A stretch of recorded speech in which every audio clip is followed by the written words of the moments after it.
All right. How you doing? Good. How about yourself, Roy? I'm good. Man. Well, very excited to chat with you about this film. I can tell it seems like it's got a lot of heart, but that it's also got a lot of importance to it. What was it like, when you saw the script and you got the offer to really be a part of this film? It was a blessing to get offered to be a part of this film. André Holland and I, both Birmingham boys, with him Bessemer, but we're both Alabama boys, and so for Andre to reach out to me and not only give me an opportunity to be in a film where I'm not a comedian, I get to be funny, but I get to be something that's a little bit more grounded. The entire film is grounded, which meant that my performance got to be grounded, which performatively is total night and day for me. Like, if you look at anything I've done from Only Murders and Last OG and Flatbush Misdemeanor, and those are great performances, but those are proper sitcoms.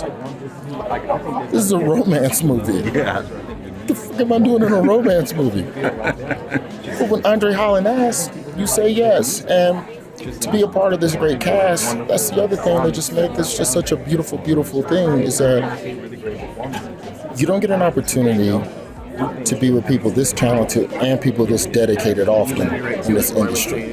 It is not often. So this is a blessing. And to have other people that are as dedicated to the craft as I consider myself to be is a no-brainer. Well, I love that you got to have that opportunity and that experience. And you talk about, you mentioned some of your recent roles. I also loved Confess Fletch, and I love that we're getting to see that sort of... Look grounded too. Yeah, exactly. I love that we're getting to see that, that more of that range for you opportunity-wise, but also just a bigger acting push after The Daily Show. What is it, what is one of the big things you look for when you're taking on roles now? For me now, when it comes to film, in terms of taking on roles, I still want to be funny. I still think that that's my brand. I'm no André Holland. I don't think I'll ever have the Jamie Foxx dramatic transformation. And it's not self-deprecating myself. It's just the things that I'm drawn to. I always loved laughing. I grew up watching Zucker Brother movies, and after that in Living Color. So being able to give the gift of laughter, I still consider to be something beautiful. I like to think of myself like when you see Mike Epps pop up in Resident Evil, it gets to be funny. It's like, all right, cool. That's the thing, But for me, when it comes to roles that I'm looking for, it's just anything that has some truth and tells a story about the world in which we currently are living. Hi, Grant from Screen Rant. How you doing today? Great, thanks. Oh, Screen Rant. Oh, I love y'all. You love us, great. We love you, and I can't wait to see this film. I'm sure we're gonna love it. Nice, especially y'all talk about Bel Air a lot over there. Yes. I really appreciate your support. We really love Bel Air, and I'll get to that for my final question because I want to focus on this film first. What about it really sparked you to want to be a part of it? Was it Paul's script? Was it Rachael at the helm? What was it? It was. I've been best friends with André Holland since I was 19 years old. We went to Florida State together. We went to NYU to grad school together, and we've done plays together. And finally, we got to do this together. I love that. That's a good full circle for you there. And so with that said, what was it like watching him on set wear multiple hats? Because I love that he's also a producer on this. First of all, André Holland is the most calm person ever. Like, he could be juggling 100 balls and he'll be like, "Are you okay?" He is such a caregiver on set. He's not stressed. He's not chaotic. He's like the main caregiver. He's like very mothering, nurturing kind of energy is André Holland. That's fantastic. That's what you want when you have someone who's both a producer and star. You gotta keep that mellow energy for everybody else. Trickle it down. So mellow. Me, I'm just there and I'm like, okay, what do we need to do? I don't know. He's like, "You okay? What do you need?" I'm like, "How are you like this, dude?" It's amazing. So what can you tell me about your character in the film, by the way? I want to go in a little blind, but I'd love to know a little bit about your character. You know what? I think this role is so fun. Just wait till you meet Lorna, okay? I'm not a part of the love triangle. I'm like one of the characters that Nikki Beharie and André Holland have to come to my house, and there's this whole thing. I feel like she's the comedy relief of the movie. And that's the reason why he gave me this role. He knows I used to be a stand-up comedian. I'm a funny person, but as you know, most of my career is based in heavy drama. And so he was like, "Come here and give us some levity." So wait till you meet my character, Lorna. You're going to be like, "Who is this woman? Someone tell her to sit down." I love that we'll get to see that range from you on screen and compare, go back to that comedy roots for you. And so for my final question, coming back to Bel Air, I can't believe it's already ending with season 4. How does it feel for you coming to an end, and what can you share about how far along production is on? Oh, so it's bittersweet, but I feel so ecstatic that, so many people don't get to go back. They're just like, and you were done. So it feels like great that we get to have this family reunion and really end the show with purpose and with intention. We've already started talking about storylines, and we'll be back at work in like a few months. Well, we can't wait to see updates on that, but in the meantime, I really look forward to seeing this movie and spreading the word about it. So absolutely. Thank you for taking the time. I really appreciate it. Grant. Thank you so much, Grant. Absolutely. Y'all are amazing. Thank you. So I love how with this film, it sort of continues your trend of supporting on the rise Black filmmakers after Channing with Miss Juneteenth, which I adored, and Reynaldo with Monsters and Men.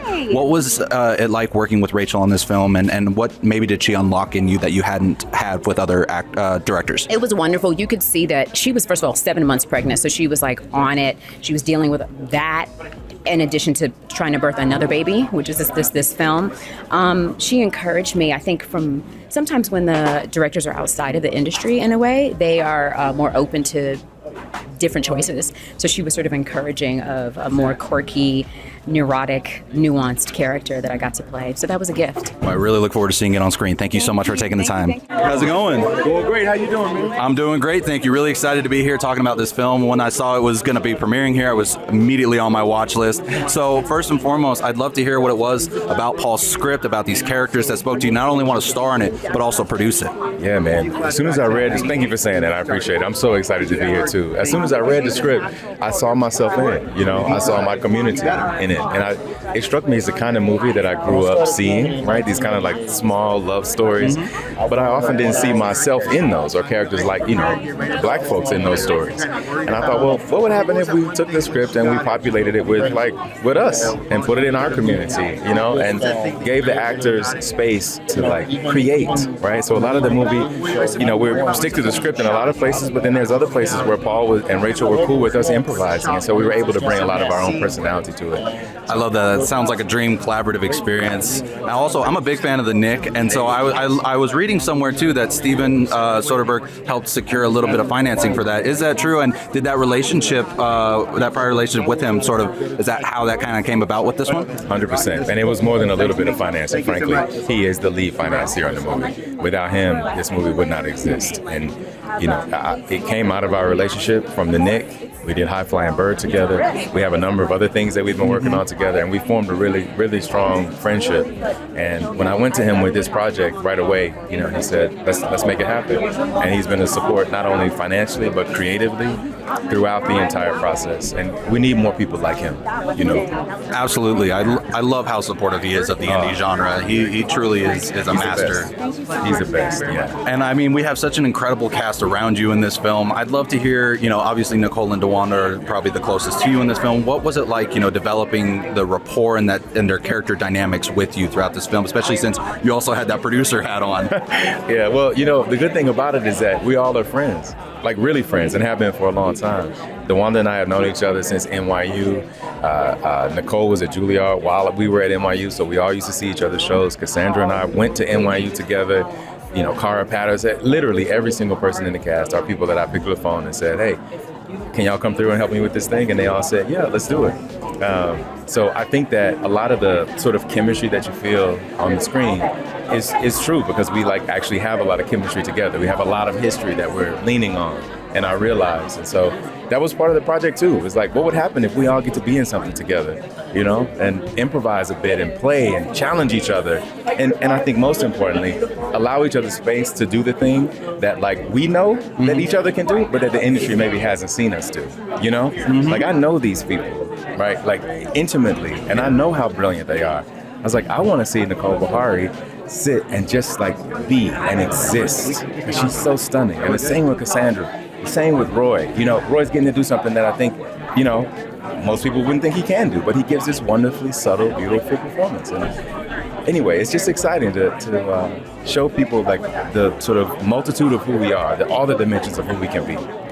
I love that. I love that you're getting to showcase everybody's range in this film. I can't wait to see it. Final question before I let you go. I also really loved Terminator Zero, and I'd love to hear if you've ever, or now that you've done that, if you have any thoughts about maybe reprising that role in live action should the offer come along. Man, listen, I had so much fun doing that, and when we finished, I remember the day we finished, We walked out the door, and I said, I said to them, if you guys do this, please call me, because I would love to do it. It was so much fun. Yeah. Well, I hope you get that chance, but in the meantime, I really look forward to putting the word out about this movie. I know it's going to be a very important one. So thank you for taking the time, Andre. I really appreciate it. Man, I appreciate it. Absolutely. Absolutely. Have a great rest of your Sundance. Hi, Grant from Screen Rant. How you doing, DeWanda? How are you? I'm doing fantastic. I'm really excited to talk about this film. It's been on my watch list since I saw it was premiering here. So first and foremost, I mean, this is a film that seems like it's just as much about the message as it is about the story and their character's journey. What is one of the biggest things you're really excited for audiences to take away from the film? I want people to remember that grief is the underside of love. I love that. And so I also love that this is sort of a return to more grounded storytelling after your more fantastical stuff with Jurassic and Imaginary. How does it feel for you getting back to sort of that she's gotta have it roots for you? I really love that you asked that question because when I started my career, I saw indie films and theater. That is what I envisioned for myself. So as you can imagine, it is a little disorienting, you know what I mean, to be in Twilight Zone world and Jurassic World. I'm very grateful for it, but it's really special to tell a story like this. I love that. And so I love that also Andre is both a producer and star. I mean, it's so great to see when the star wants to support the film in that way. What was it like watching him on set, you know, wear multiple hats on this film? Andre is going to tell you this maybe, but that boy was so stressed. It was funny because I'm a horrible person and that's my sense of humor. He was deeply stressed, but to me, watching, it just showed me that he deeply cared. Grant from Screen Rant, how you doing, Rachael? I'm good. From where? Screen Rant. Oh, cool. Yes. I know you. I'm glad you do. Yeah, no, I got you. Well, very excited to chat with you and hear about this film. I love that it's your feature directorial debut. Sorry. What was it about Paul's script that really spoke to you to want to make it your feature debut? You know, I saw myself in it, and I felt an opportunity to bring Black people to the screen in a script that we would normally not be in. And I was like, hell yeah, this is so great. And it wasn't like they were white characters that we then had to make Black. It just felt human, and I felt like we could infuse any culture. It was exciting. I love that there was that universal nature to them that you were then able to infuse. And I'd love to hear about working with Andre as both a producer and star. It's not often that, you know, directors get to work with an actor who's going to wear multiple hats. What is that experience like for you? I think it was really great that he was one of the producers because, you know, producers are sort of sometimes not on the side of the artist. You know, they're the left brains and we're the right brains sometimes. And so it was really cool that he was a right brain and left brain at the same time. So he was like, not that we were on separate teams, but, you know, it was like he was able to hold both really challenging roles in both hands at the same time, juggling them well. And so I felt support on, you know, through the art, but also through all of the crazy logistics that it takes to make a movie.